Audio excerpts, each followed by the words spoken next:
আসসালামু আলাইকুম দর্শক, চলে আসলাম আরেকটি ভিডিওতে। 3 ম্যাচ ওয়ানডে সিরিজ চলাকালীন সময়ে শ্রীলঙ্কার বিপক্ষে আবারও টি-20-র জন্য নতুন স্কোয়াড ঘোষণা করেছে বাংলাদেশ ক্রিকেট বোর্ড বিসিবি। চলুন দেখে নেই টি-20 স্কোয়াডে কারা কারা রয়েছে।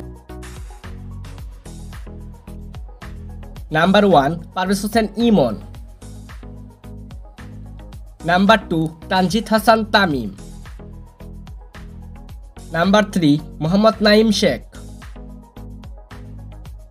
Number 4 Liton Kumar Das. Number 5 Jaker Ali Anik. Number 6 Mehidy Hasan Miraz. Number 7 Towhid Hridoy. Number 8 Rishad Hossain. Number 9 Sheikh Mehedi Hasan. Number 10 Mustafizur Rahman. Number 11 Shamim Hossain Patwari.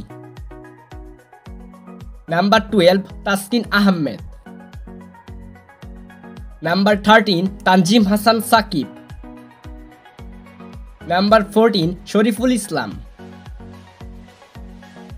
Number 15 Nasum Ahmed. Number 16 Mohammad Saifuddin.